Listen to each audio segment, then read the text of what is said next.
Oke, baik. Selamat bertemu lagi dalam podcast kita Tapanuan. Eh, Malam ini kita akan bercerita sedikit terkait dengan Sumba, eh, terkait dengan sistem pangan, terkait dengan kebijakan pemerintah, terkait dengan sistem pangan kita di Pulau Sumba. Dan tentunya tidak saya sendiri di sini, saya juga ditemani oleh pembicara yang luar biasa. Dan di sebelah kanan saya langsung saja memperkenalkan. Nah, ini baiknya saya panggil bapak atau kakak nih. Kakak saja. Oke, di samping kanan saya perkenalkan ada Kak Stefanus Bakambombu, Eskom MSI PSD. Beliau merupakan akademisi, peneliti dan pegiat NGO Stimulan Institute. Betul kakak? Ya, betul Oke, sekali. selamat datang dan mungkin sebentar kita akan berbincang banyak hal. Dan tidak kalah menarik juga eh, pembicara kita di samping kiri saya. Halo, ini saya panggil Ibu atau Rambu nih? Eh, Eh, Mbak, Mbak kali Mbak ya. ya, Oke, atau Teteh. biasa. Ya.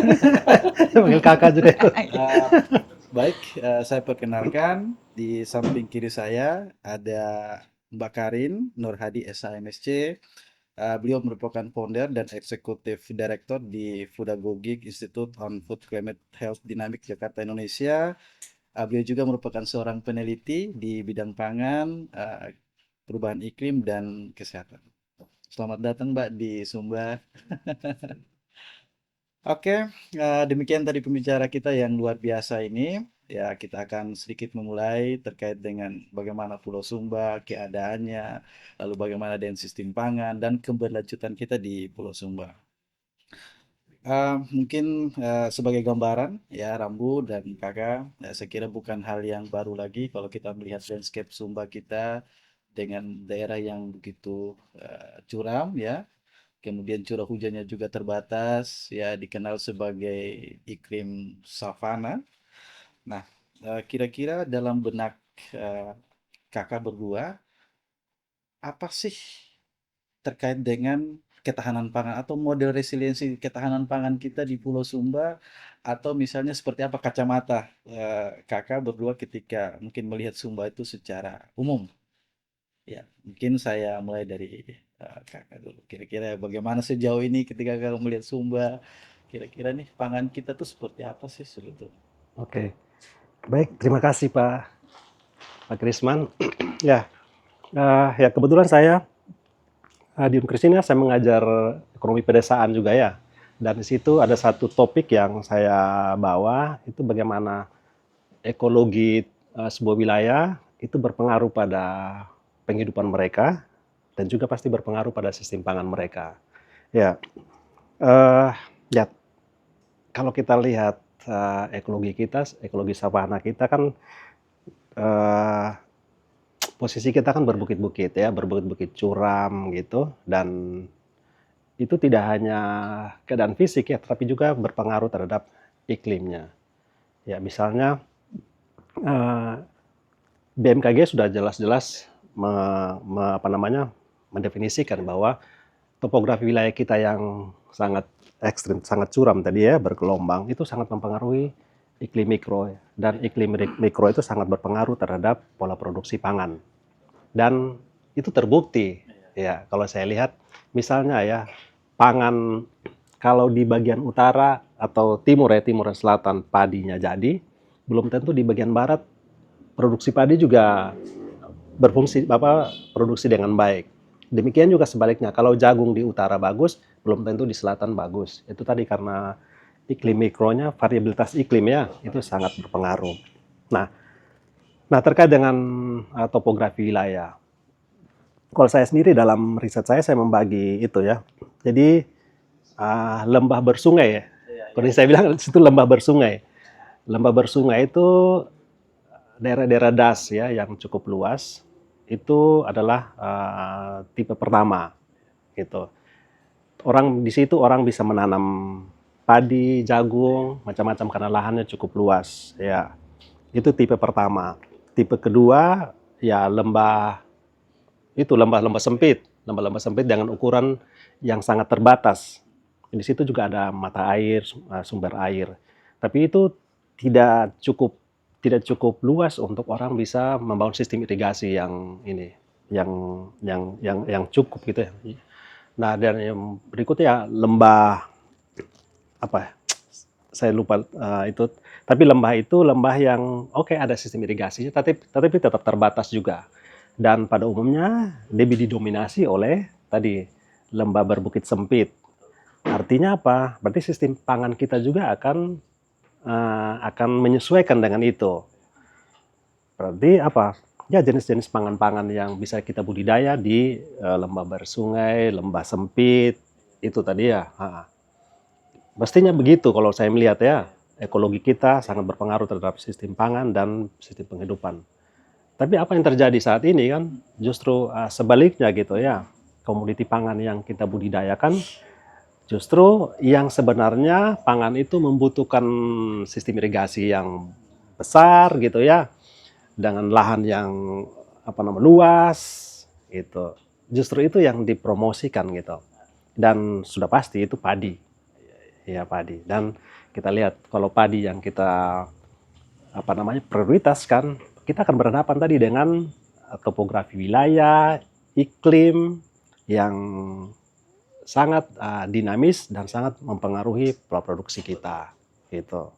Dan kalau sekarang sih orang lagi senang-senang ya, senang-senang karena hasil panen kita dari timur sampai barat bagus gitu ya. Karena memang secara teori kan kalau La Nina-nya itu fenomena La Nina katanya, bukan katanya, memang hasilnya panen cukup baik berbanding terbalik dengan kalau El Nina, ya.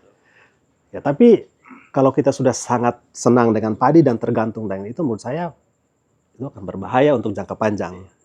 Karena kita bisa baca tren perubahan iklim yang memang berpengaruh pada curah hujan. Ya, Iya, baik Kakak, itu menarik sekali yang Kakak jelaskan terkait dengan landscape Sumba, lalu tantangan yang dihadapi saat ini. Ya boleh bilang Kakak sudah sangat familiar dan merupakan orang Sumba asli, dan itu pengalaman pertama ketika Kakak melihat Sumba dan sistem pangannya. Nah, sekarang saya ke eh, Kakak, atau saya bilang Rambu saja ya, kepada Rambu. Ya, nah Rambu ini baru kali berapa ke sini ke Sumba? Kali kedua, wow, kali kedua. Nah ini yang membuat saya itu bertanya-tanya, kali kedua itu kan ada sesuatu hal yang, oh Sumba dari sekian ribu pulau, destinasinya di Sumba, dan itu pasti punya cerita. Nah mungkin kacamata Rambu sebagai seorang peneliti atau yang selama ini sudah melihat banyak landscape daerah-daerah di Indonesia dan di beberapa tempat, apa sih yang membuat, apa cerita menarik yang Rambu lihat landscape Sumba ini, dan terkait dengan pangannya seperti apa? Iya, saya pertama kali ke Sumba tuh tahun lalu Iya, iya, betul. di bulan Mei. Em, di situ saya kayaknya yang paling nempel banget sama saya adalah kelebihannya Sumba itu betul-betul di adat. Jadi ada tradisi dan budaya yang memang sangat kental dan masih sangat dijalani gitu oleh masyarakat adat gitu. Kenapa saya bilang itu? Karena di diskursus sistem pangan global banyak nih sekarang mulai ngomong, oke kita belajar yuk dari tradisi-tradisi pangan, dari gimana cara kita menggabungkan ilmu pengetahuan yang baru dengan tradisi supaya dua-duanya bisa jalan gitu. Nah ini sih tradisi ini saya lihat beda dengan di tempat lain. Yang menurut saya bisa jadi kelebihan dan justru jadi identitas sistem pangannya Sumba gitu sih. Saya nempel banget tuh tahun lalu waktu ke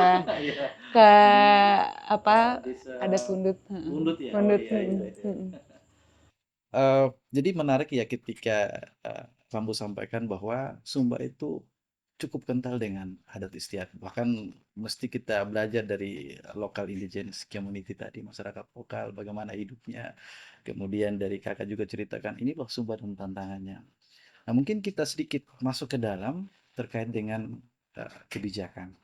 Ya bagaimanapun juga kita masyarakat itu hidup dalam suatu sistem, tentu akan diatur nih dalam regulasi, dan setiap apa ya, kebijakan-kebijakan itu tentu perlu pertimbangan atau perlu penyesuaian. Nah, terkait dengan sistem pangan kita di Sumba Timur ini, mungkin kakak akan jelaskan sebentar terkait dengan pola sistem pangan kita. Kalau izin saya menjelaskan terkait dengan sistem penyeragaman pangan, ya kalau boleh kita katakan dari revolusi hijau tadi, kemudian masuk pada pajale, kemudian food estate, sepertinya menurut kakak sebagai pengamat kebijakan sistem pangan yang ada di Sumba Timur ini, apakah itu cukup membawa impact atau dampak terhadap resiliensi ketahanan pangan kita di Pulau Sumba atau mungkin seperti apa? Ya, sebenarnya kebijakan ketahanan pangan kita di Sumba ya, atau ketahanan pangan kita ini tidak lepas sebenarnya dari kebijakan nasional. Ya, saat ini ya, tidak lepas dari kebijakan nasional. Pertama, kebetulan memang karena saya riset tentang kebijakan pangan, revolusi hijau itu sebenarnya sebuah kebijakan yang ya tidak sekedar apa ya, kebijakan yang mau meningkatkan produksi pangan, dalam hal ini padi ya. Tidak sekedar itu sebenarnya. Kalau kita lihat turunannya, dia sudah sampai merubah ya cara kita bertani dan cara kita mengkonsumsi. Ya, ya. Kenapa saya bilang begitu? Ya, dalam riset saya, kebetulan saya menggunakan teori habitus. Ya, teori habitus dari Bourdieu. Jadi sebenarnya ketika pemerintah pusat ya menetapkan padi, revolusi hijau ya sebagai kebijakan, itu memang terbukti ya pada zaman tahun 60-an itu terbukti bahwa revolusi hijau mampu meningkatkan produksi dan mampu mengatasi kelaparan global saat itu. Dan itu membentuk cara berpikir pemerintah kita ya, bahwa oke, padi ini adalah apa namanya solusinya ya, dan udah padi itu kebijakan itu diambil ya, diadopsi oleh pemerintah Indonesia. Tidak lagi sekedar metode. Sebenarnya dia kalau menurut saya awalnya dia sekedar metode saja meningkatkan produksi, tapi dia sudah berubah menjadi cara berpikir. Cara berpikirnya gimana?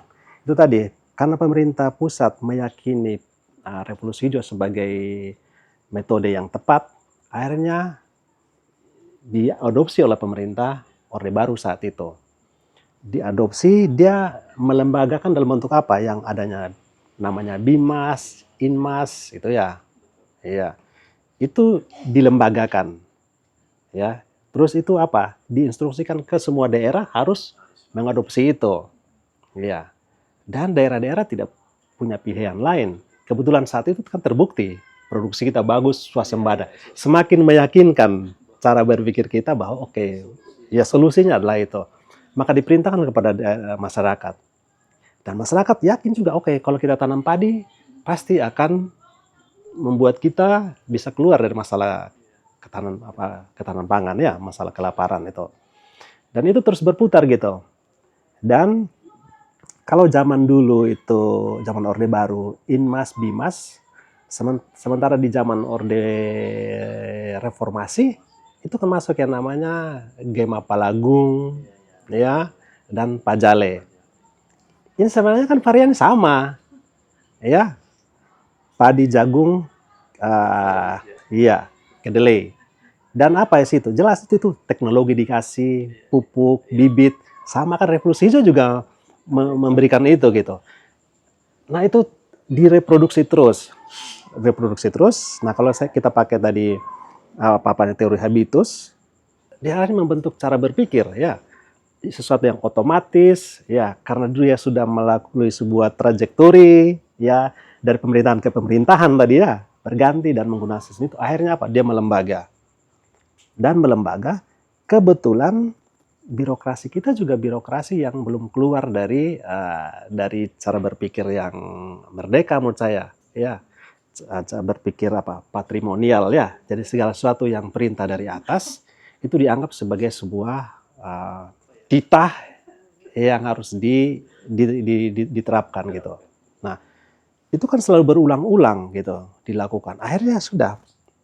Dan revolusi hijau jelas sebenarnya kan bisa luas saja sebenarnya kalau mau ya. Tapi kan padi tetap padi yang dipromosikan.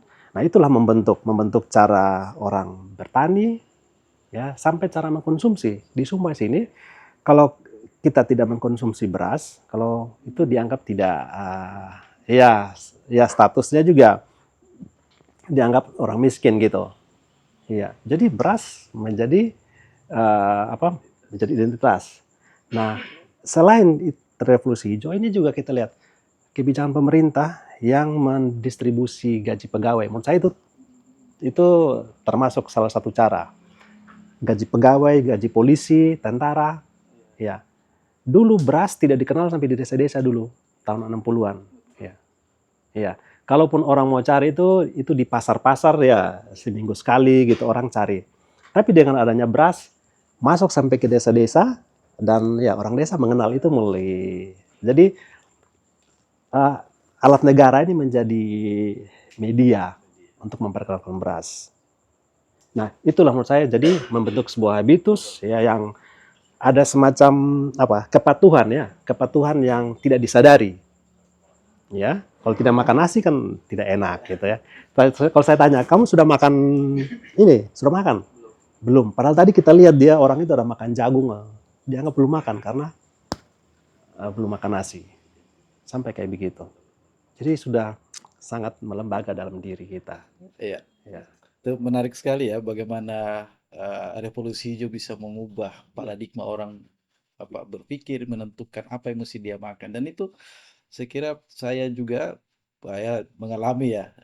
Tadi ketika kakak sampaikan dulu kan biasa PNS kan dikasih beras ya. Ternyata itu adalah salah satu cara untuk memperkenalkan beras. Nah, namun di sisi lain karena kita menghadapi ya, itu disebut dengan era antroposen, kemudian ada perubahan iklim dan lain sebagainya, ini kemudian menjadi salah satu menjadi salah satu permasalahan yang kita hadapi. Bukan cuma kita Sumba, tapi hampir di semua wilayah menghadapi hal yang sama. Nah, berikut tadi sudah kakak sampaikan bagaimana sistem pangan kita di Sumba mengubah sampai pada identitas orang itu seperti apa terkait dengan beras.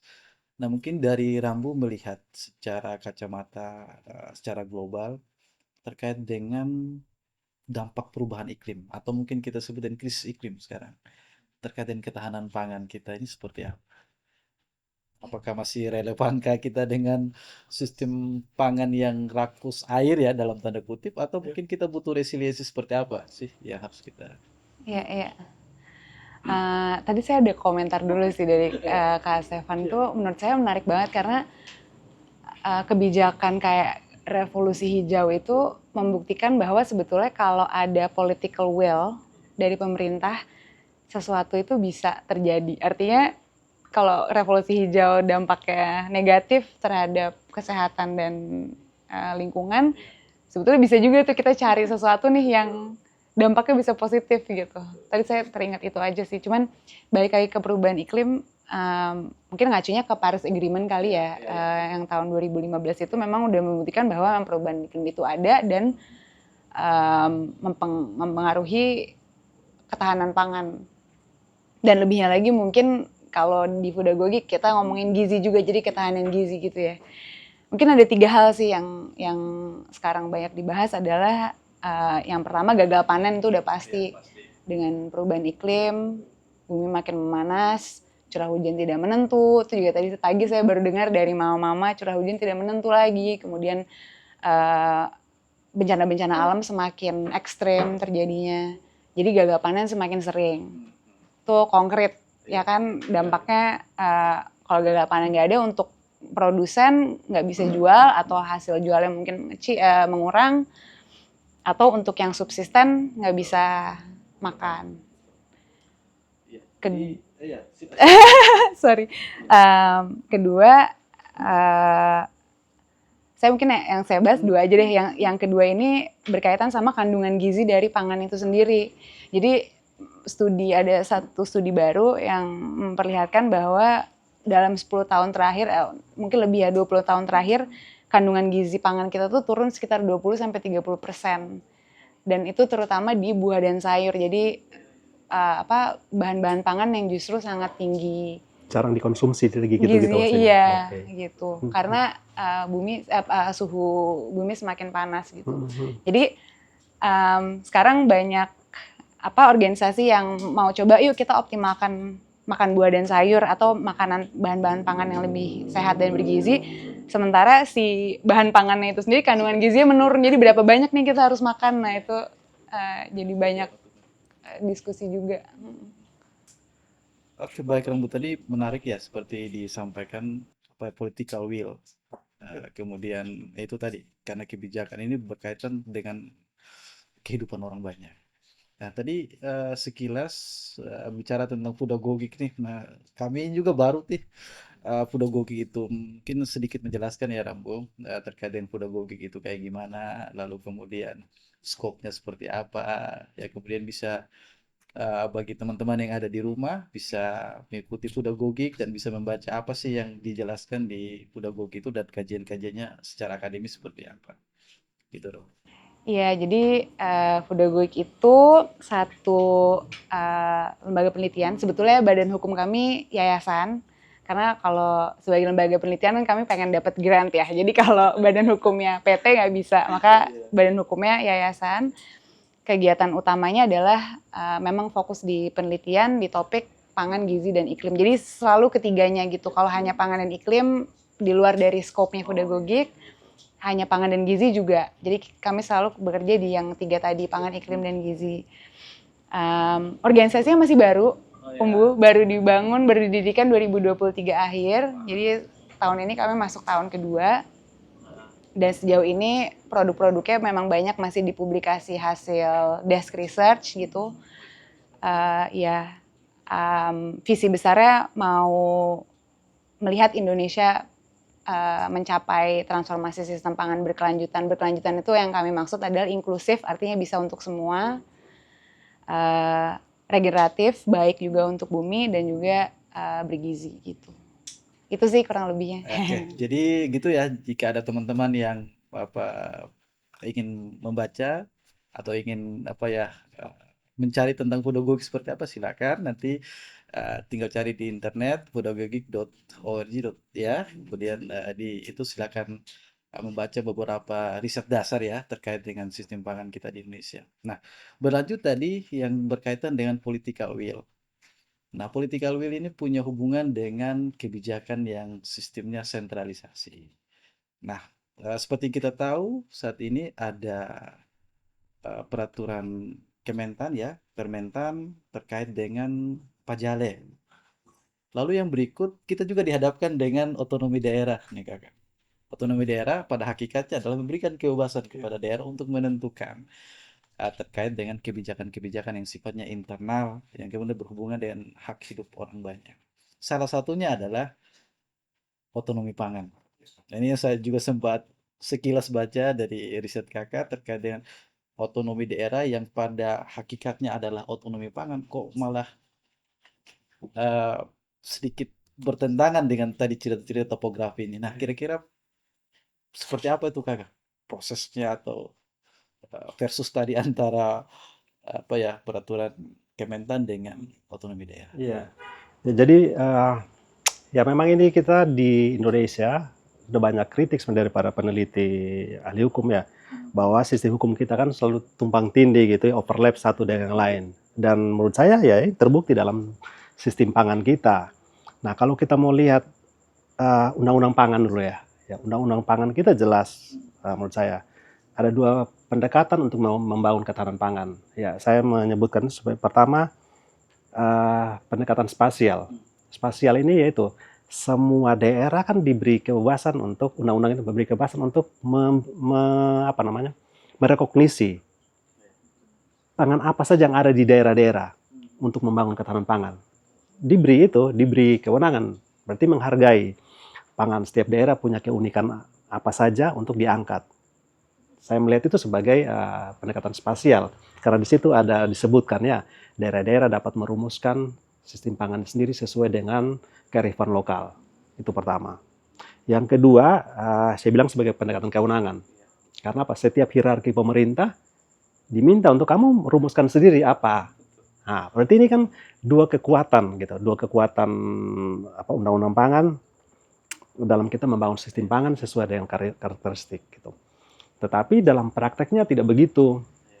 Ya, memang Undang-Undang Pangan lahir kemudian sebelum keluar yang Permentan tadi itu, Permentan tentang Pajale. Sebelumnya Gema Palagung ya, ya dan kemudian Pajale. Walaupun kalau kita mau lihat seperti ini tuh ganti menteri, ganti kebijakan ya, sehingga tidak dianggap itu tidak berlaku terus. Tapi kan prakteknya cara berpikir tadi padi itu ya dan itu berlaku secara nasional ya jadi membentuk cara berpikir itu. Nah, satu sisi kan kita hidup di dalam otonomi daerah tadi ya, mestinya keluarnya undang-undang pangan, kemudian otonomi daerah ya menjadi entry point untuk kita mempromosikan ya apa keunggulan kita. Ya, sudah jelas tadi di awal kita sudah bercerita bahwa curah hujan yang rendah, ya hanya 3 sampai 4 bulan dalam setahun, ya. Dan kalaupun turun itu tadi bisa tiba-tiba banyak satu kali ya dan kita bisa saksikan ya bagaimana orang gagal panen, gagal tanam karena tadi sampai tidak bisa diprediksi sama sekali. Dan padi adalah komoditi pangan yang paling rentan. Ya tadi sudah disebutkan tadi itu sama sangat rentan. Tetapi coba kita lihat kebijakan kita saat ini. Yang terbaru saja lah, pompanisasi, ya perbaikan infrastruktur pengairan, semua pada padi. Semua pada padi, pada beras ya. Ya yang pangan lokal seperti ini, mana kebijakannya? Ya, ya ada, tapi tetap saja dia menjadi bagian kecil, ya. Dan tadi ya kembali ke tadi kebijakan, kenapa pemerintah lokal tidak berani menegaskan, oke, maaf Pak Menteri atau Pak Presiden ya, kami daerah kami tadi topografinya seperti ini, yang paling cocok adalah ya pangan lokal ya, jenis-jenis pangan lokal yang ada ini, walaupun perubahan iklim hujan tidak terlalu bagus, tetap berproduksi, tidak gagal total, karena dia cukup bertahan gitu, ya cukup adaptif dengan kondisi iklim. Tapi kalau padi kan rentan sekali. Nah, mestinya tadi itu kita pemerintah daerah berani angkat tangan. Oke, maaf kami ini komoditi kami yang adaptif dengan perubahan iklim, dengan topografi, ekologi, kami akan fokus di sini gitu. Apalagi sekarang kita bicara pariwisata ya, dikaitkan dengan ini kan orang juga cari pangan-pangan lokal ya, itu. Jadi terkait dengan tadi kebijakan, ya sepertinya antara kebijakan sistem pangan, kemudian ya sedikit bertentangan dengan kemampuan daerah untuk menentukan sikap terkait dengan otonomi daerahnya itu yang tadi yang masih kita mengalami kendala. Tapi ada satu poin yang menurut saya sangat menarik ketika berkaitan tadi kita bicara tentang produktivitas. Produktivitas itu pasti tidak terlepas dari dunia sains. Mungkin kita kenal dengan genetic modified organism. Itu yang kadang-kadang misalnya kita kenal jagung hibrida, kemudian banyak rekayasa DNA yang pada dasarnya itu kita mengejar produktivitas. Tapi seperti yang Rambu sampaikan bahwa salah satu contoh dari perubahan iklim justru komposisi bahan makanan terutama bagi itu mengalami ini ya degradasi mengalami pengurangan komposisi gizi akibat iklim kita yang ini. Nah ini ketika kita diperhadapkan antara dunia sains yang kemudian mengejar produktivitas dengan melihat laju pertumbuhan penduduk, kemudian ini harus kita lakukan, upaya ini harus kita lakukan. Tapi di sisi lain bahwa tadi kita bicara terkait dengan food health, sekarang orang bilang food doctor, orang bukan cuma makan cuma untuk kenyang doang, tapi ada nutraseutical yang masuk dalam tubuh, farmaseutik yang bisa membuat orang itu lebih sehat lagi. Nah mungkin tanggapan Rambu sebagai seorang peneliti di bidang kesehatan dan pangan melihat terkait dengan sains dan pangan lokal ini seperti apa nih? Sisi ini ada. Iya, sebetulnya penelitian tentang sistem pangan lokal itu kan udah lumayan lama ya. Sebetulnya nggak lama setelah revolusi hijau tuh mulai keluar karena kan lokalisasi sebagai antitesis dari globalisasi kurang lebih gitu kan. Cuman tadi melihat dampak lingkungan atau dampak iklim dan dampak gizi dan kesehatan dari pangan lokal itu, nah itu yang sebetulnya masih perlu banyak tuh penelitiannya di situ. Misalnya tadi ngomongin pangan lokal, oke kita angkat nih pangan lokal yang cocok dengan karakteristik biofisiknya Sumba misalnya. Tapi ternyata dari kandungan gizi ternyata misalnya beras ternyata lebih bagus. Nah itu gimana kita cari jalan tengah gitu kan, kadang-kadang sains itu atau ilmu pengetahuan memang menunjukkan hal-hal yang di luar dari ekspektasi atau harapan kita gitu kan. Itu satu. Terus kedua soal bahwa pangan lokal misalnya punya dampak lingkungan yang lebih baik atau lebih rendah daripada pangan global gitu. Nah itu perlu diteliti lagi tuh kalau di negara-negara maju itu sebetulnya udah di bank, artinya penelitiannya mengatakan bahwa pangan lokal nggak selalu punya dampak lingkungan yang lebih rendah daripada bukan pangan global sih, tapi pangan yang melalui global trade gitu atau perdagangan global. Semuanya itu bergantung pada produksinya. Jadi produksi dari semua elemen sistem pangan sebetulnya yang paling banyak mengeluarkan atau memberikan dampak negatif terhadap lingkungan itu di produksi, sekitar 70-75% gitu. Jadi kalau produksinya industrial, nah itu kemungkinannya punya dampak negatif terhadap lingkungan lebih tinggi daripada yang misalnya melalui agroforestry atau sistem-sistem produksi lainnya gitu. Nah itu menarik untuk dilihat sebetulnya khusus untuk di Indonesia seperti apa, dan mungkin lebih spesifik lagi di Sumba misalnya. Karena di Sumba sama di Bali gitu atau di Jawa pasti, atau bukan pasti sih, tapi mungkin bisa jadi beda gitu. Betul-betul. Itu dia yang kita sampaikan terkait dengan sains ya, melihat produktivitas di sisi lain. Ini yang menyebabkan terutama setelah revolusi hijau diperkenalkanlah beberapa benih-benih unggul tadi yang kemudian secara tidak langsung posisi pangan lokal kita semakin sempit nih. Dan mungkin sekarang mungkin tinggal beberapa ya kakak yang masih budidaya pangan lokal, bahkan apa olahan-olahan produk lokal mungkin seperti kita kenal kaparak atau apa ya bahasa-bahasa itu makin tergeser gitu, karena ya kembali tadi karena situasi sebetulnya adalah kita melawan industrialisasi seperti yang kamu sampaikan. Nah, yang berikut kakak mungkin tadi Sorry, setelah Om Bu, saya boleh tambahin dikit boleh nggak? boleh silakan silakan. Tadi ngomongin soal pangan lokal, memang kalau misalnya ngelihat dari iklim dan kesehatan mungkin tadi ya kayak banyak pertimbangannya, tapi sebetulnya pangan lokal itu kan punya nilai lain daripada iklim dan kesehatan. Kayak tadi kalau apalagi ngomongin Sumba lagi gitu ya, yang dengan adat istiadat yang sangat kuat. Nah itu ada identitas tuh di situ yang nggak bisa terpisahkan dari pangan. Itu mungkin yang juga perlu dipertimbangkan sih kalau ngomongin pangan lokal tadi Lebih ya. tepatnya gastronomi ya. Iya. Identitas orang makan itu kan punya punya cerita sendiri ya. Dan itu yang kita juga akui di Sumba itu sudah mulai hilang ya. Itu terkait dengan gastronomi. Kemudian tadi yang kita bicara kaparak, apa Manggulu. Ya, mungkin sekarang mungkin hanya beberapa kelompok masyarakat yang masih aktif melakukan upaya pengolahan itu. Tapi sebagian besar ya karena tadi yang dituntut adalah produktivitasnya. Nah, ini yang punya data menarik Kakak yang kita diskusikan tadi dengan kalau kita bicara produktivitas itu ada data RPJMD menjelaskan bahwa setiap tahun itu ada terjadi perluasan sawah terutama baik itu sawah irigasi maupun sawah tak ada hujan. Itu data apa RPJMD itu mencapai 4,7%. Ini mungkin rancangan awal ya, belum saya sampaikan apakah RPJMD, tapi rancangan awal data di situ 4,7%. Tapi di sisi lain, lahan kering tadi yang kita sebut sebagai tempat hidupnya pangan lokal tadi, baik umbi-umbian dan lain sebagainya, itu malah minus. Minus 10, berapa? Itu minus sampai eh, 10,4%. Nah, ini kalau misalnya kakak melihat dengan pola sistem pertanian kita seperti ini dengan ketahanan pangan, sedangkan di sisi lain, sedangkan produktivitas padi justru tidak meningkat, malah minus juga.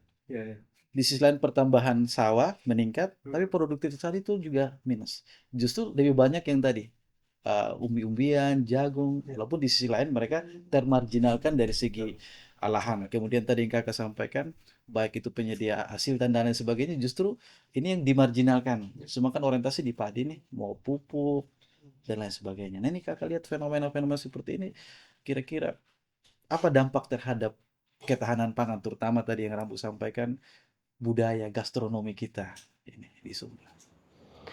Ya, sebenarnya di Sumba Timur ya sudah berpikir jauh ya. bukan berpikir jauh, sudah berpikir sebelumnya ketika tahun 2009 pemerintah menerbitkan yang namanya peraturan bupati tentang gerbang Hiluliwanya. Jadi gerbang Hiluliwanya itu sebuah akronim ya, akronim dari berbagai jenis pangan lokal. Ada ubi, petatas, keladi. Jadi itu dikasih nama gerbang Hiluliwanya. Gerbang Hiluliwanya itu punya makna budaya sebenarnya itu. Tadi Mbak udah bilang tadi ya, itu ada makna budaya. Jadi artinya kalau pakai bahasa bahasa Sumba Kambera, seperti itu kembali ke jalan yang pernah dilalui oleh leluhur dulu, zaman dulu. Tuh, itu maknanya sangat mendalam, filosofis sekali. Kembali ke jalan yang pernah dilalui oleh para leluhur gitu. Apa jalan yang pernah dilalui para leluhur itu? Bagaimana produksi budidaya pangan lokal gitu. Saya pikir saya sependapat tadi ya, bahwa tergantung cara produksinya. Betul. Cara produksi itu coba mungkin dulu kalau ubi yang didorong mungkin dulu ya, mungkin saja revolusi hijau itu akan menjadi masalah gitu ya, bukan padi. Bisa saja. Tapi ada hal yang menarik yang saya temui kalau kita lihat tadi perubahan tadi itu ya. Coba kita lihat cara bertani dari petani-petani kita. Petani-petani kita yang berusia 60 tahun ke atas, coba lihat kebunnya mereka. Nanti coba teman-teman juga kalau ke lapangan coba lihat ya. Mereka relatif saya lihat masih ada kombinasi beberapa jenis tanaman pangan di sana. Ya, ada ubi, ada padi, ada macam-macam. Ya.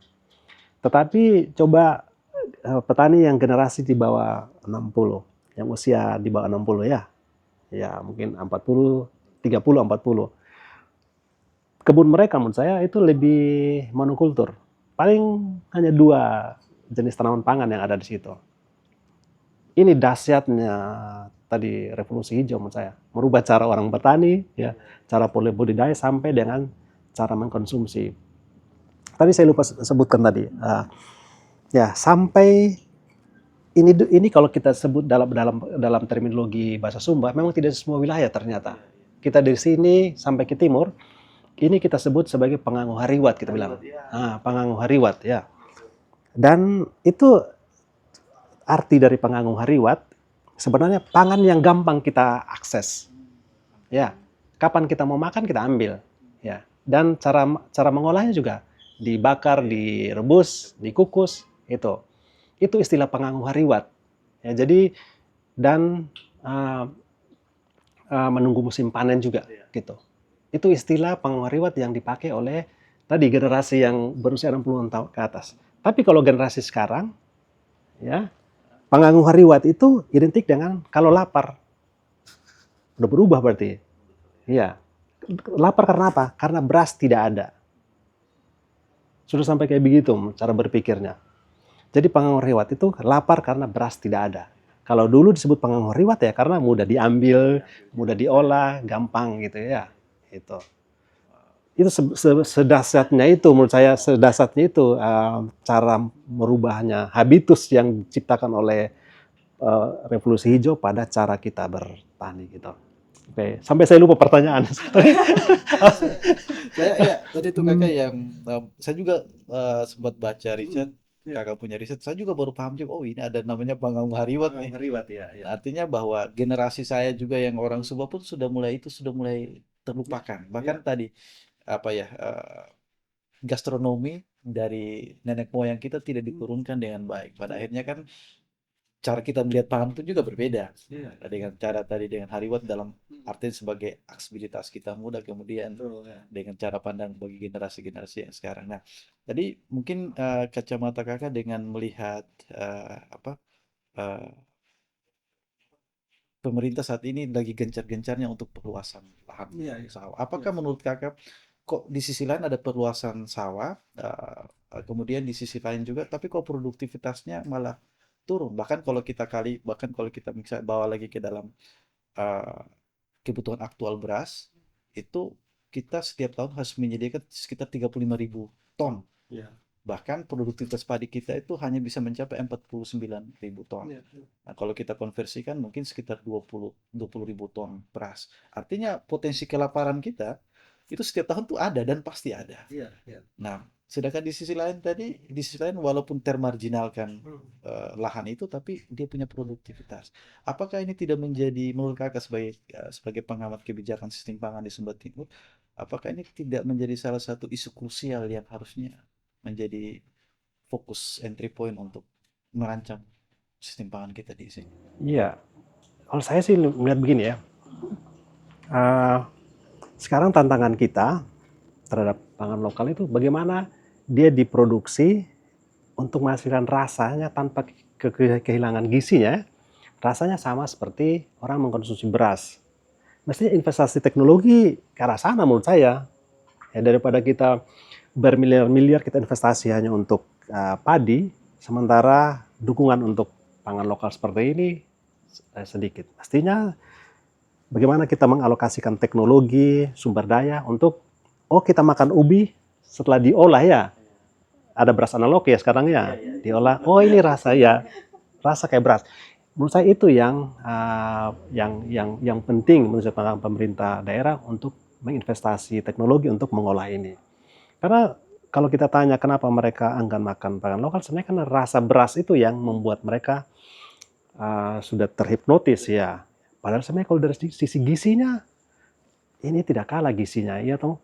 Gizinya sangat beragam. Apalagi kita bicara pola pangan harapan ya, dengan berbagai macam jenis pangan yang sudah hilang juga sekarang, kita kehilangan sebenarnya sumber gizi dan kita lebih fokus pada beras yang gizinya sebenarnya juga ya tidak terlalu bagus untuk kesehatan juga kan begitu. Iya. Baik, mungkin lebih kakak mau menegaskan bahwa saat ini kita butuh kalau fortifikasi dan diversifikasi tadi itu. Nah ini menarik nih. Di saat ini kan kita menghadapi yang namanya makan bergizi gratis ya, Iya. MBG. Ya, nah itu tadi kalau kita kaitkan dengan sistem fortifikasi dan diversifikasi. Nah, biasakan tadi dengan habitnya kita saat ini karena terbiasa dengan makan beras, kalau makan ubi tuh kayak tidak kayak beda gitu. Nyaman ya, Tidak nyaman. rasa belum makan. Nah, nah, ini ada program makan bergizi gratis dari pemerintah. Nah, mungkin posisi pangan lokal nih dengan makan bergizi gratis itu posisinya seperti apa dalam apa ya rantai makanan atau misalnya dalam sistem pangan kita seperti apa? Mungkin Rambu bisa memberikan sedikit gambaran posisi pangan lokal dalam menghadapi MBG yang luar biasa masif saat ini. Iya, saya ya lumayan suka ngikutin berita juga Umbu tentang MBG gitu, dikirim foto-foto apa traynya anak-anak apa aja isinya gitu. Kayaknya memang pangan lokal belum jadi prioritas gitu kelihatannya. Kalau dari tadi ya foto-foto media gitu. Kalau saya ngelihatnya MBG memang perlu sih ada sistem monitoring dan evaluasi gitu. Terutama mungkin sebelum nyampe ke monitoring dan evaluasi, si theory of change-nya dulu deh dimatangkan gitu. Sebetulnya si program ini mau mencapai apa sih gitu, tujuannya apa, dan indikator untuk melihat si kesuksesan ini apa-apa saja gitu. Nah itu kayaknya perlu dimatangkan lagi. Kalau memang mau fokus di pangan lokal, udah banyak negara-negara yang menjalankan program-program seperti makan bergizi gratis yang punya kok indikator untuk mengukur berapa banyak pangan lokal di situ. Misalnya dari berapa persen apa sourcingnya dari produsen-produsen lokal gitu. Terus keragaman tadi juga keberagamannya juga diukur gitu. Kayak gitu sih Umbu kalau yang saya lihat intinya adalah belum matang banget programnya dan belum bisa terlihat soal integrasi dari pangan lokal itu. Ya, ini yang kita bicarakan dari awal tadi adalah posisi pangan lokal tuh di mana tuh? Ya kan kita mulai bicara bahwa revolusi juga kayak tidak dapat tempat juga ya. Kemudian masuk di sistem yang sekarang ini program kayak masih belum itu. Tapi tadi seperti Rambu sampaikan bahwa kita perlu matangkan kemudian posisi pangan lokal fortifikasinya seperti apa dan kemudian bagaimana pangan lokal bisa memberikan kontribusi terhadap kemandirian pangan kita. Yang kita utamakan adalah kemandirian pangan di ini. Kemudian yang menjadi menarik lagi bahwa tadi kita terlepas dari MBG, kemudian MBG saat ini sedang berjalan dan itu mungkin apa ya menjadi perhatian khusus karena beberapa waktu ini Sumba Timur sempat ada isu ada anak-anak kayak yang sempat apa ya makanan yang keracunan kemudian yang sebetulnya belum layak dikonsumsi kemudian itu disajikan. Nah, itu mungkin berkaitan dengan ya, food security, food safety dan lain sebagainya. Nah, kita sedikit masuk di dalam indikator keterkecukupan pangan atau IKP. Nah, ini yang menarik, IKP saat ini kita ini lagi bagus-bagusnya, lagi bagus. Tapi tadi kalau kita lihat bahwa potensi aktual konsumsi masyarakat itu malah potensi kelaparan setiap tahun itu justru ada. Tapi di sisi lain kita dikasih data terkait dengan indeks keterkecukupan pangan kita itu masih membaik. Nah, kalau saya bisa mau berhipotesis silakan nanti kita diskusi kakak berdua. Eh, Ternyata bahwa bantuan sosial kita tuh masih cukup tinggi. Bahkan kalau kita rata-ratakan dalam 7 tahun terakhir itu kita masih bergantung pada 3 miliar untuk jaminan sosial, entah dalam bentuk apapun itu. Nah, kira-kira menurut kakak apakah eh, dengan adanya bantuan jaminan sosial itu kemudian tadi mereka mungkin bisa beli beras, lalu kemudian itu menjadi indikator bahwa ini kayaknya keterkucupan pangan nih, tapi tidak melihat isi dapurnya, tidak melihat isi kebunnya, apakah itu bisa diakses kapan saja seperti yang kakak sampaikan tadi, panggang hariwa tadi itu bisa diakses kapan saja, dimasak dengan yang sederhana, itu kira-kira kakak melihat hipotesis itu apakah punya hubungan atau mungkin ada faktor lain yang kemudian turut berkontribusi di situ. Ya, 2016 ya kami sempat ada riset ya, riset bersama tentang ketahanan pangan juga. Ketahanan pangan dan keadilan untuk masyarakat miskin gitu dan berhubungan dengan pangan. Perlindungan sosial. Menarik memang situ. Hampir semua jenis bantuan sosial itu kalau dibuat apa sih yang dibelanjakan oleh dari uang itu ya beras.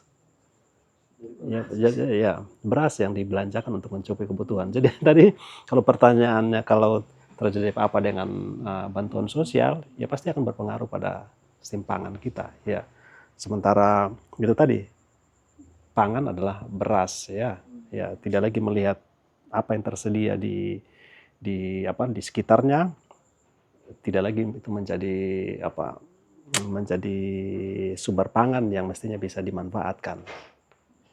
Betul. Ya. Ya, artinya kalau mau kita lihat bahwa ini mungkin perlu kita kaji lagi terkait dengan apakah indeks ketahanan pangan betul bersumber dari akses mudah diperoleh, kemudian tersedia kapan saja, Betul. atau mungkin tadi karena ada jaminan sosial itu yang Iya, menyebabkan iya. dia bisa beli beras tadi ya. Dan Betul, ya. kakak riset juga menunjukkan bahwa ternyata dari bantuan sosial itu sebagian itu dibelikan Ya. untuk membelanjakan beras. Padahal sebenarnya kalau kita lihat, maaf ya saya, Iya, iya. ya ketika COVID mengancam dan banyak juga riset-riset tentang pangan. Dan yang paling membuat orang jadi bertahan saat itu kan pangan lokal. Kenapa tadi? Itu mudah diakses. Dia tidak melalui rantai distribusi yang panjang toh. Ketika terjadi pembatasan sosial, orang kembali ke kebun. Ya, jadi dia tidak terhalangi. Jadi dari sisi ketersediaan ada, ya aksesnya mudah karena tadi tidak membutuhkan rantai distribusi yang panjang, ya. Dan ya dari akses pemanfaatan jelas bahwa sumber gizi tercukupi karena dia makan pangan lokal yang terdiri dari berbagai macam jenis pangan. Jadi sebenarnya dia memenuhi kalau kita bicara ketahanan pangan dengan tiga komponen ya, 3 pilar tadi itu sampai 4, ya itu terpenuhi semua sebenarnya pangan lokal ini. Ya, akses ketersediaan, pemanfaatan, ya stability juga sebenarnya. Ya ketika misalnya ketika produksi padi, ya, karena orang sekarang sudah cenderung konsumsi ini ya. Ketika produksi turun, mestinya ini bisa menjadi substitusi kan begitu, substitusi. Kalau diproduksi dengan baik, dengan secara rutin. Tapi kalau tidak diproduksi, tetap saja hanya kelaparan dan harus masukkan beras dari luar. Ini itu yang terjadi. Baik kakak, tadi kakak menjelaskan bagaimana apa ya beras itu bisa menguasai, kemudian bagaimana sistem pangan kita terkait dengan jaminan sosial. Lalu ini yang menarik karena biasanya konsumsi itu selalu punya hubungan dengan kesehatan. Eh, apa ya? Misalnya sekarang tuh indeks glikemiknya tinggi, kemudian dan lain sebagainya itu kan sebetulnya bawaan dari pola konsumsi kita. Nah, mungkin eh, kira-kira Rambu sebagai pengamat atau sebagai peneliti di bidang kesehatan dan makanan dengan melihat hmm, pola konsumsi kita saat ini, ya kira-kira seberapa berisikokah terhadap kesehatan kita? Dan tadi kalau kita bandingkan dengan pola makan yang kemudian ada pangan lokal, kira-kira idealnya seperti apa sih untuk untuk kesehatan kita dan aspek keberlanjutan tadi? Eh, Pola makan kita udah kelihatan sebetulnya sekarang Umbu, kalau lihat datanya memang tadi produksinya mono, konsumsinya juga mono gitu.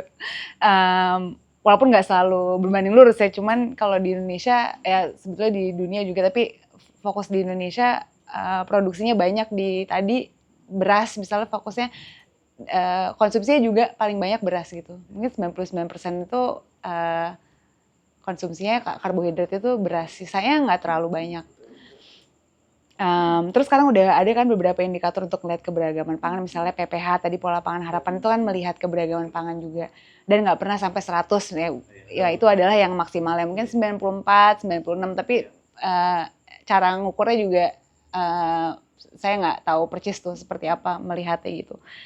Dan pola konsumsi ini juga bisa dilihat ke kondisi kesehatan sekarang. Misalnya Indonesia dengan kita sebutnya triple burden malnutrition atau beban ganda malnutrisi gitu, di mana kita ada kekurangan gizi, stunting, wasting, berat kurang, juga ada overnutrition atau kelebihan berat badan, dan obesitas itu udah semakin meningkat juga. Dan yang lebih bahayanya lagi ini terjadi di anak dan remaja. Jadi bukan hanya di orang dewasa tapi juga anak dan remaja. Dan itu trennya semakin naik nih. Jadi udah terlihat gitu Umbu. Mungkin bukan dari beras per se ya, itu agak sulit kalau disimpulkan seperti itu, tapi yang sekarang banyak kelihatan karena semakin banyak pangan ultra olahan gitu. Mau nyambung tadi ke penelitiannya Kak Stefan tentang bahwa pangan lokal itu yang gampang diakses, kedekatan itu ngomongin lingkungan pangan kan, berarti ada apa aja sih sebetulnya pangan di sekitar kita gitu.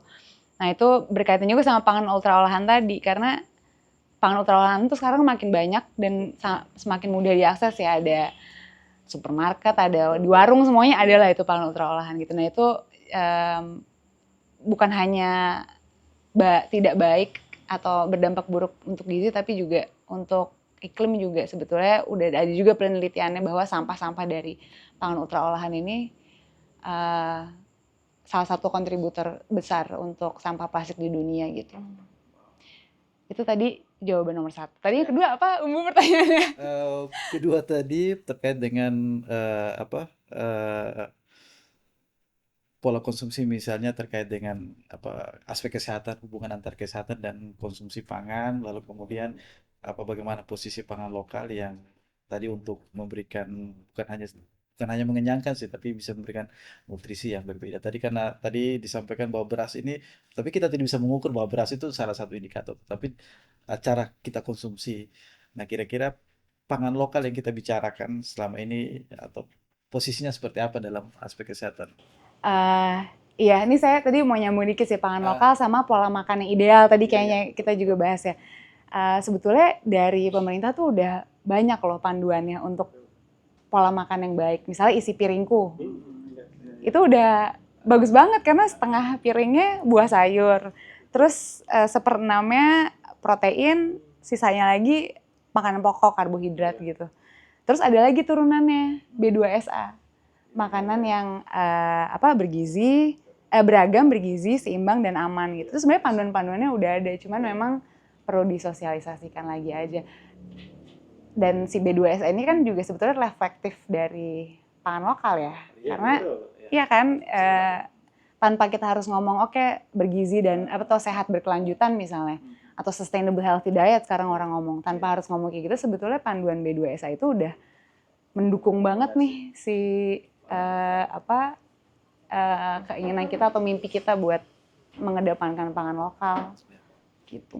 Oke, Prabu. Jadi itu tadi sebetulnya sudah ada kebijakan dan kemudian tapi ya perlu kita sosialisasikan, kemudian perlu gerakan pangan lokal lebih jauh lagi ya, kemudian lebih jauh maksudnya kampanye pangan lokal. Nah, ini kampanye pangan lokal ada yang menarik tadi sore ya. Tadi sore ada instruksi Bupati ya, di Sumba Timur. Jadi instruksi itu adalah diversifikasi pangan dan mengutamakan untuk mengkonsumsi pangan lokal dalam setiap acara apapun baik itu yang sifatnya resmi maupun tidak. Nah, kira-kira pengamatan Kakak, apakah dengan instruksi ini semacam angin segar nih untuk sistem pangan kita di Sumba atau mungkin, nah ini mungkin hanya biasa-biasa saja atau bagaimana?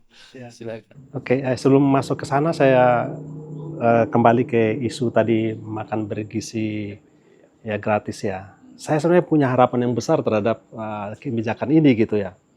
Kalau lihat dari rencana besarnya bahwa nanti berarti anak-anak akan diajarkan untuk mengenali pangan lokal ya, pangan makan yang bergizi gitu ya. Tapi kan semakin ke sini udah jelas kalau kita lihat tadi isi piringku apa, ada situ makanan-makanan jadi ya sudah itu yang sebenarnya mengandung gula yang tinggi. Jadi bayangan tadi lagi berarti kalau program ini dan berjalan dalam jangka waktu yang lama nanti dan seperti itu prakteknya, berarti kita membentuk habitus baru lagi menurut saya bahwa bergizi menurut anak-anak nanti mereka akan lihat yang makanan-makanan jadi gitu ya, bukan lagi makanan ini.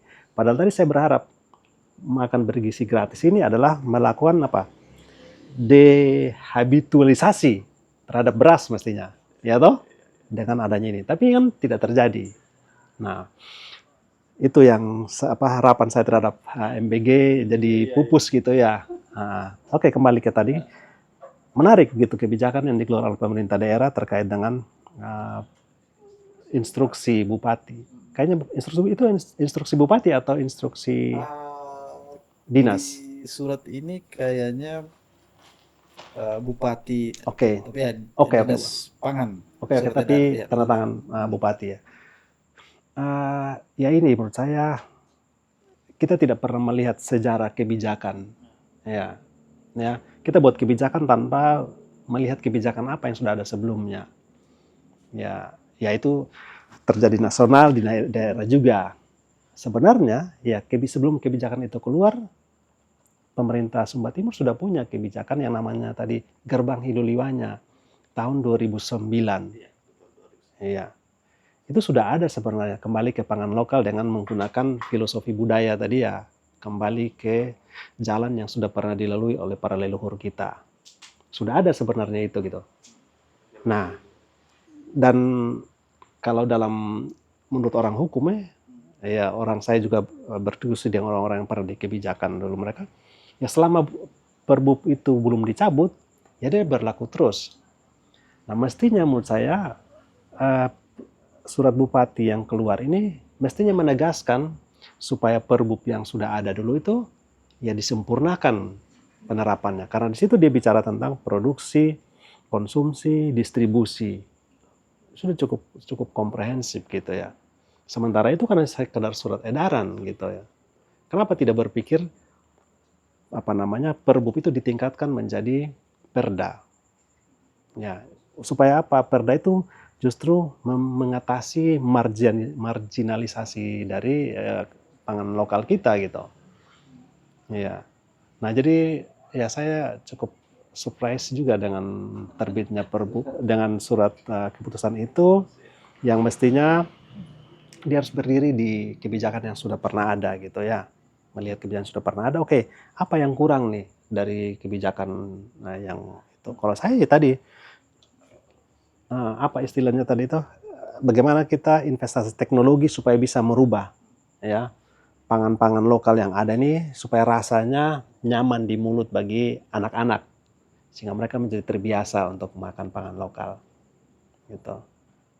Karena itu yang bisa menjamin ketahanan pangan kita dalam jangka panjang dalam konteks krisis iklim yang sedang kita hadapi ini. Betul. Ya, Jadi itu menurut kakak hal yang mungkin perlu kita lihat untuk strategi taktisnya, ya, ya penguatan terkait dengan diversifikasi, fortifikasi pangan lokal ya, dalam MBG tadi, supaya tadi untuk orang tidak melihat lagi MBG dalam bentuk porsi makanan yang sudah ultra proses atau lain sebagainya, tapi melihat ya, MBG itu sebagai makanan yang kalau boleh kita katakan tadi gerbang hilua. Jadi mereka Hilulanya. bisa, ya gerbang hiluanya bisa melihat kembali lagi ini pangan-pangan kita. Jadi gastronomi kita tetap berjalan. Nah, yang berikut tadi berkaitan dengan eh, kebijakan. Nah, kemudian ini juga berkaitan dengan perilaku. Terutama kalau kita bicara terkait dengan stunting, kasus gizi buruk, ya ini mungkin menurut saya terkait dengan pola edukasi gizi. Nah, kira-kira Rambu melihat ini, edukasi gizi untuk masyarakat-masyarakat kepulauan seperti ya Sumba terutama, apakah itu cukup berperan terhadap apa ya pendidikan gizi dalam rumah tangga, atau mungkin apa poin apa yang paling diperhatikan untuk kebutuhan gizi dalam rumah tangga? Hmm, kalau menjawab pertanyaan tadi apakah sudah cukup atau belum, mungkin perlu ditilik kembali tuh, mungkin perlu dilihat lagi ya. Tapi menariknya kalau pangan, apalagi ngomongin misalnya pangan rumah tangga tadi, khusus rumah tangga yang misalnya ada anak-anak atau anak atau remaja, peran ibu dan pengasuh itu penting banget. Karena terutama untuk anak-anak yang di bawah 5 tahun, yang itu adalah tahun-tahun emas ya kalau untuk mencegah tadi kekurangan gizi, stunting, wasting dan lain sebagainya. Di situ tuh tahunnya. Dan kenapa penting peran ibu dan atau pengasuh? Karena mereka yang menentukan si anak ini makan apa gitu. Jadi itu penting banget pengetahuan. Berarti bukan hanya pengetahuan tapi juga sikap dan perilaku. Karena pengetahuan aja tahu bahwa oke, pangan lokal itu baik, tapi kalau nggak dilakukan nggak ada hasilnya gitu kan ya. Itu sih Umbu paling kalau pengetahuan atau pengetahuan sikap dan perilaku di rumah tangga penting sekali untuk ibu dan atau pengasuh, terutama kalau anaknya di bawah 5 tahun. Juga mungkin 5-12 tahun yang umur-umur SD itu juga penting, tapi kadang-kadang anak-anak juga udah punya otoritas tuh di situ. Di dalam rumah sama di luar rumah beda tuh. Di dalam rumah oke, ikut orang tuanya, tapi di luar rumah udah punya kemampuan atau kemandirian, oke saya mau beli ini gitu. Beda lagi sama kalau anak-anak yang udah remaja. Nah itu pengetahuannya mungkin bukan lagi di ibu dan atau pengasuh atau orang tua, tapi mungkin langsung ke si anaknya itu, Anak langsung ke remajanya gitu. betul. Jadi emang menurut Rambu bahwa edukasi gizi itu memang sangat diperlukan dalam keluarga untuk membangun budaya gizi, sadar gizi tadi. Kemudian ya tadi karena eh, dalam dunia pangan ini biasanya kan kita akan melawan beberapa pangan-pangan tertentu yang kemudian menginvasi juga sistem pangan kita. Dan kemudian itu tadi kaitan dengan pertumbuhan, terutama edukasi ibu dan anak. Ya, saya kira di Sumba salah satu persoalan yang cukup krusial itu edukasi gizi di dalam rumah tangga, terutama di pedesaan. Ya, biasa mungkin di kampung ya, ya, ya tadi kalau kita bicara misalnya apa ya, defisit kan bisa surplus karbohidrat juga demikian, tapi ada beberapa mikronutrisi yang kurang. Nah, ini yang mungkin perlu diperhatikan terkait dengan edukasi gizi kita. Nah, terakhir mungkin sebagai penutup, sebagai konklusi dari semua tadi kita bicarakan terkait dengan sumber dan sistem pangan dan apa yang mesti kita lakukan, dan ini persoalan kita hadapi bersama. Nah, saya akan memulai dari kakak dari segi kebijakan. Kira-kira strategi taktis kebijakan yang perlu sinergitas dengan keadaan Sumba saat ini, terutama Sumba Timur, dengan menghadapi perubahan iklim, ya. Dan juga kita juga tidak bisa menyalahkan pemerintah juga, ya. Karena ini juga pemerintah bilang kami juga mengalami penghematan anggaran, ya. Kira-kira kebijakan atau kacamata kakak sebagai pengamat kebijakan sistem pangan di Sumba, apa nih yang ideal, tawaran solusi ideal untuk sistem pangan keberlanjutan kita di Sumba Timur? Ya, kalau saya jelas ya, tantangan kita yang paling nyata sekarang adalah krisis iklim. Dan krisis iklim ini jelas-jelas mempengaruhi sistem pangan kita. Oleh karena itu, berarti supaya kita tetap bisa bertahan ya, resilience dalam situasi perubahan iklim, maka kita tidak bisa bergantung pada satu jenis pangan. Ya, kita tidak bisa bergantung pada satu jenis kebijakan yang menyamaratakan kebijakan pangan. Misalnya, oke, pemerintah pusat menyamaratakan menurut saya, ya semua dipaksa produksi beras. Padahal itu jelas secara ekologi tidak bisa dipaksakan gitu. Oleh karena itu, ya bagaimana memberi ruang untuk kembali ke tradisi-tradisi yang apa ya, yang memberi ruang untuk munculnya pangan-pangan, ya menurut saya pangan inklusif. Saya bilang itu pangan inklusif ya, karena hadirnya kebijakan-kebijakan kementerian yang memprioritaskan beras, justru itu dia memfragmentasi, ya, memfragmentasi pangan inklusif karena dia tadi hanya memfokuskan pada satu jenis pangan, ya. Padahal kita butuh pangan inklusif, berarti pangan yang semua komunitas mereka bergerak dengan sistem pangannya yang ada, ya, sehingga dia bisa mensubstitusi. Oke, kalau padi gagal, ya sudah ada pangan lain juga, kan begitu. Ya, keadilan kebijakan saya juga menjadi penting, ya, kebijakan yang adil terhadap semua potensi pangan. Ya, iya, iya. Dilihat terkait dengan potensi daerah, Betul, betul, adil. betul, iya, iya. Jadi itu yang tadi kakak sampaikan, itu strategi yang mungkin perlu dipertimbangkan oleh Ya. daerah seperti kita, daerah kepulauan. Betul. Ini yang tadi rawan akan perubahan iklim, rawan bencana, Betul, kemudian curah hujannya juga rendah, ya, luas lahannya juga sempit. betul ya. Apalagi tadi sudah mengalami defisit katanya. Ya, Yang mestinya untuk memproduksi beragam jenis pangan justru mengalami defisit. Dan ya ke depan pasti akan terjadi itu. Kita kan sedang membuka diri untuk investasi. Berarti kan lahan-lahan untuk memproduksi pangan juga ya semakin sempit.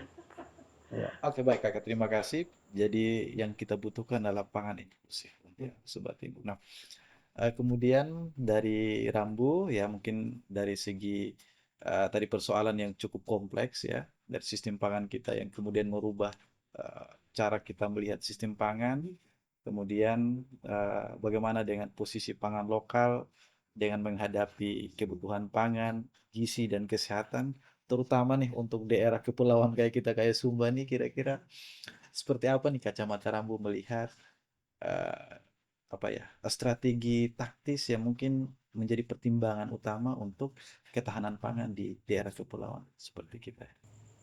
Di Sumba ya. Di Sumba ya, mungkin saya ada dua sih. Tadi yang pertama, yang paling konkret udah ada panduannya. Mungkin bisa mulai diikutin dari yang kecil-kecil gitu, beragam dulu, baru mungkin ngomongin gizinya. Ya seimbang, aman harus lah ya, tapi tadi pakai mungkin sebisa mungkin gunakan panduan yang udah ada. Yang kedua, mau balik lagi ke poin saya di awal sih Umbu, bahwa sistem pangan di Sumba itu sangat erat kaitannya dengan adat istiadat dan budaya, di mana banyak banget tuh ilmu pengetahuan yang sebetulnya bisa kita pelajari dan kita gunakan lagi untuk bisa lebih adaptif terhadap iklim. Karena kan masyarakat adat di Sumba udah lama ya tinggal di topografi yang memang begini gitu, yang perbukitan, bukan kurang tapi curah hujan lebih rendah gitu. Gimana caranya kita bisa mengeksplorasi lagi ilmu pengetahuan, menggabungkan antara tradisi dan inovasi itu supaya bisa menjadi salah satu solusi lah di tadi perubahan iklim yang juga bisa mencapai atau baik untuk gizi dan kesehatan gitu sih. Oke, baik Rambu. Terima kasih banyak atas strategi taktis yang mungkin menjadi pertimbangan utama, dan tentunya sudah banyak hal yang luar biasa telah dibagikan terhadap kita pada podcast kali ini. Bagaimana sistem pangan, kemudian persoalan baik secara kebijakan, kemudian dari segi kesehatan dan lingkungan, kemudian posisi pangan lokal itu kita seperti apa. Nah, saya kira sebagai penutup mungkin saya sedikit menyimpulkan, karena waduh, saya merasa bersyukur sekali dan bisa mendengar langsung ternyata sebegitu kompleks dan ini persoalan yang harus kita hadapi. Jadi yang pertama adalah bagaimana menyediakan pangan yang inklusif. Kemudian kita harus bercermin terhadap praktik-praktik lokal, praktik baik yang kemudian sudah hidup berdampingan dengan alam, hidup berdamai dengan alam, dengan lingkungan. Itu kemudian menjadi salah satu alternatif untuk menghadapi krisis pangan dan di tengah krisis iklim yang kita hadapi di Sumba Timur. Saya kira demikian. Terima kasih banyak informasi yang luar biasa. Semoga apa yang kakak sampaikan, yang kakak Rambu Karin sampaikan menjadi angin segar buat pendengar di rumah, penonton, kemudian buat pemerintah atau siapapun yang memiliki ketertarikan terkait dengan sistem pangan kita di Pulau Sumba. Kita akan ketemu lagi di pertemuan yang akan datang. Sampai jumpa dan sebelum saya tutup kepada para penonton jangan lupa untuk komen, subscribe dan share sebanyak-banyaknya sehingga konten yang disajikan sangat bermanfaat untuk kehidupan yang akan datang. Terima kasih.